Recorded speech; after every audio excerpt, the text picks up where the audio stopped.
TDP అధినేత Chandrababu Guntur road షోలో ప్రసంగించారు. రాష్ట్రంలో ఎక్కడికి వెళ్లినా ప్రజల్లో నవ్యోత్సాహం పొంగిపోర్లుతోందని అన్నారు.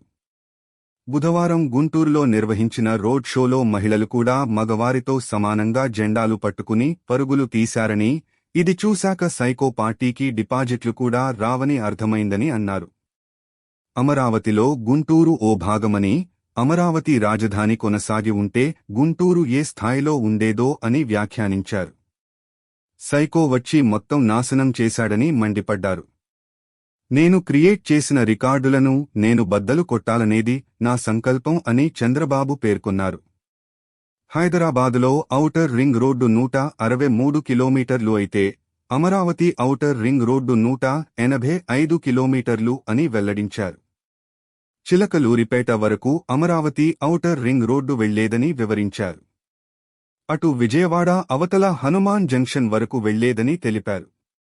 చంద్రబాబు ఏమన్నాడో ఆయన మాటల్లోనే. ఈ దుర్మార్గుడు వచ్చి నా కలలన్నీ విధ్వంసం చేశాడు. అది నా బాధ. ఏ నాయకుడైనా నమ్మకం కోల్పోతే మనుగడ సాగించలేడు. నా మీద నమ్మకంతో నేను ఇచ్చిన పిలుపుతో రైతులు భూములు ఇచ్చారు. ఒక్క రూపాయి పెట్టుబడి లేకుండా 35,000 ఎకరాలతో రాజధాని ప్రారంభించిన పార్టీ తెలుగుదేశం పార్టీ. ఇక్కడుండే వారిని అడుగుతున్నా, 2019లో మీ భూమి విలువ ఎంత? ఇప్పుడు ఎంత? మీ ఇంటి బాడుగలకు ఏమైనా డిమాండ్ ఉందా? అమరావతి రాజధాని కావాలా వద్దా? అమరావతి మాత్రం కావాలి. ఓటు మాత్రం వేయము. మళ్లీ డబ్బులిస్తే సైకోకు ఓటు వేస్తాం. అంతేనా మీ ఆలోచన? మీకు రోషం ఉందా లేదా? కోపం ఉందా లేదా? ఒక్క అమరావతి మాత్రమే కాదు, ఇంకా ఏం నష్టపోయారో అర్థమైందా? ఇంకా వైసీపీ వాళ్లు ఇక్కడ తిరుగుతున్నారు. ఇవాళ చూపించిన హుషారును వాళ్ల ముందు కూడా చూపించి, ఇక మీరు ఇక్కడికి రావొద్దని చెప్పండి. ముస్లిం సోదరులు కూడా ఆలోచించాలి. నేనేమీ బీజేపీతో కొత్తగా కలవలేదు. 2014లోనే బీజేపీతో కలిశాను. హైదరాబాదులో ఉర్దూ యూనివర్సిటీ, హజ్ హౌస్ ఏర్పాటు చేశాం. అప్పుడే ముస్లింలకు ఫైనాన్స్ కార్పొరేషన్ కూడా తీసుకువచ్చాం. మళ్లీ ఇక్కడ కర్నూలులో ఉర్దూ యూనివర్సిటీ, విజయవాడ, కడపలో హజ్ హౌస్లు నిర్మించాం.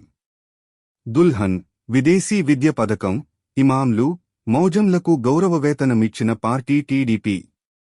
మసీదులకు ఆర్థిక సాయం చేశాం. ఏ ఒక్క ముస్లిం సోదరుడికైనా ఇబ్బంది కలిగిందా? అని చంద్రబాబు అన్నారు.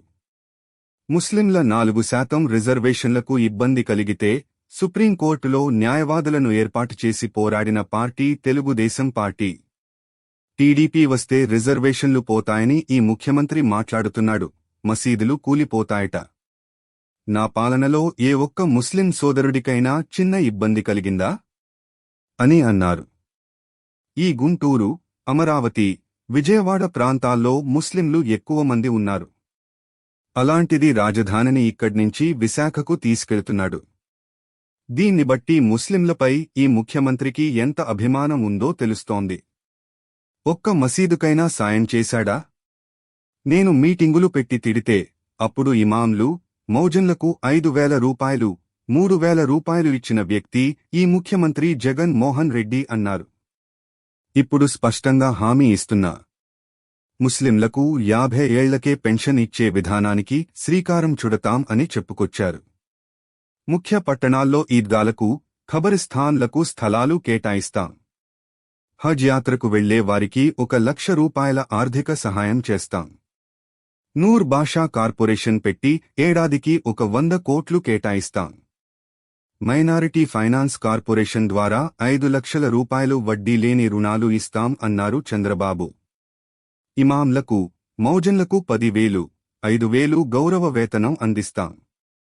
ఇమాంలను ప్రభుత్వ ఖ్వాజీలుగా నియమిస్తాం. మసీదులకు ప్రతి నెల 5,000 ఆర్థిక సాయం అందిస్తాం. ముస్లింలకు 4% రిజర్వేషన్లను కాపాడతాం అని చంద్రబాబు వివరించారు.